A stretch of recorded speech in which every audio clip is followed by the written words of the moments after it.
Welcome to the maths zone. Hello guys, मेरा नाम है हुनरदीप सिंह और मैंने अपनी BSc honours in mathematics Sanskriti college Rajasthan university से की है। आज का लेक्चर होने वाला है कन्वर्स, इन्वर्स और कॉन्ट्रापोजिटिव।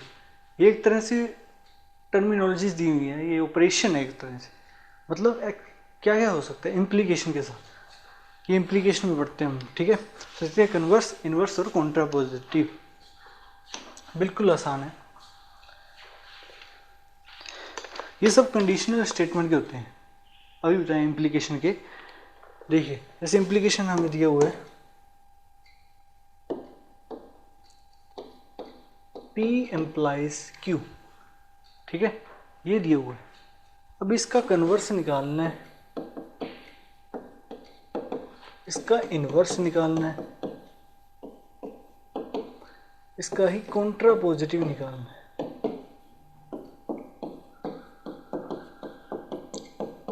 तो ये टर्मिनोलॉजीज दी हुई है स्टेटमेंट्स को कि ये उसकी कन्वर्स होती है, इन्वर्स होती है, कॉन्ट्रा। ये हमने दिया है मतलब स्टेटमेंट्स को समझने के लिए कि ये स्पेसिफिक कर दिया हमने। ठीक है, जैसे कन्वर्स क्या होता है? कन्वर्स होता है इसका उल्टा। इस इम्प्लीकेशन का कन्वर्स निकालो, ऐसे पूछते हैं। ठीक है, तो क्या होगा? Q इम्प्लाइज P, इसको कहते हैं इसका कन्वर्स। इन्वर्स क्या होता है? Note P implies not Q, ये होता है इस इम्प्लीकेशन का इन्वर्स। कॉन्ट्रापोजिटिव क्या होता है? वो होता है note Q implies note P, इसको इसका क्या कहते हैं? कॉन्ट्रापोजिटिव कहते हैं।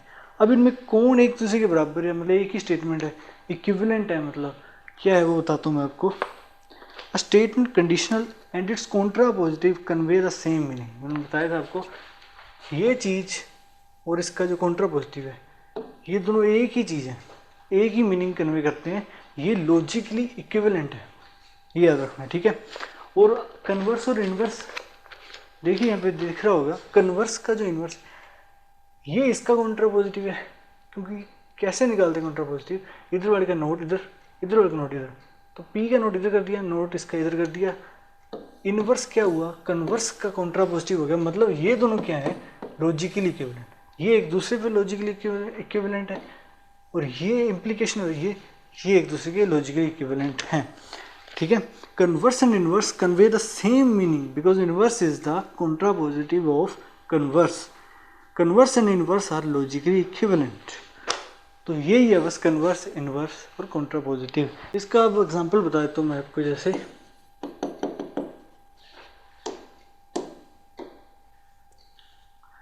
if you live in 100 then you live in Rajasthan. ये क्या दी हुई है? इम्प्लीकेशन स्टेटमेंट दी हुई है। ठीक है, कंडीशनल कंपाउंड स्टेटमेंट। अब बताओ इसे सोल्व करके इसका कन्वर्स, इन्वर्स और कॉन्ट्रापोजिटिव निकालो, खुद करके देखो। ठीक है, मैं बता रहा हूँ अब क्या बताना। इसका कन्वर्स, देन इसका इन्वर्स, फिर निकालना है कॉन्ट्रापोजिटिव।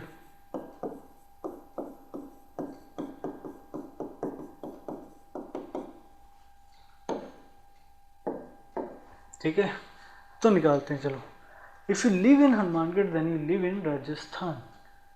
यहाँ पे क्या करते हैं हम? पहले ना दो कंपोनेंट स्टेटमेंट है, उनको असाइन कर लेते हैं हम। ठीक है, यू लिव इन हनुमानगढ़, इसको P स्टेटमेंट देते हैं। ठीक है, दूसरा यू लिव इन राजस्थान, इसको क्या कहते हैं हम?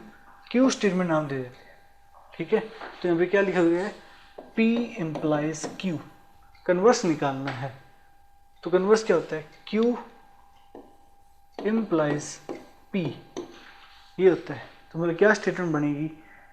Q वो है, if you live in Rajasthan then P statement क्या बनेगी? यू लिव इन हनुमानगढ़, इसका उल्टा।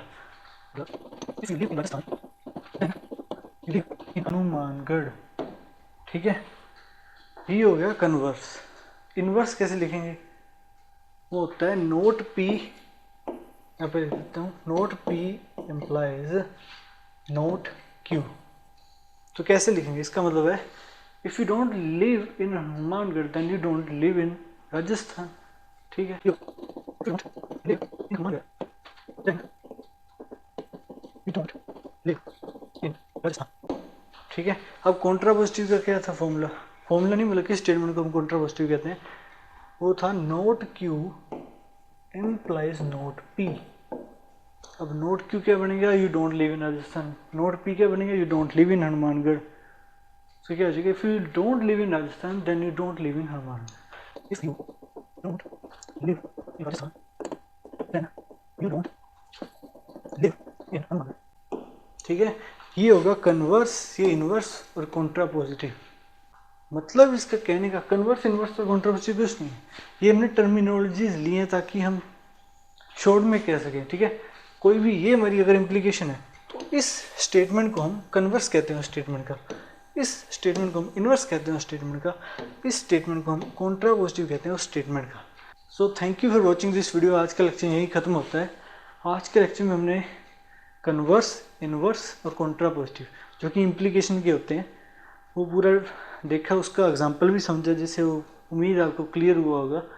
सो हमने क्या कर लिया? Conjunction, compound statement, disjunction, conditional, by conditional, और बाद में हमने कन्वर्स, इनवर्स और कॉन्ट्रापोजिटिव कर लिया है।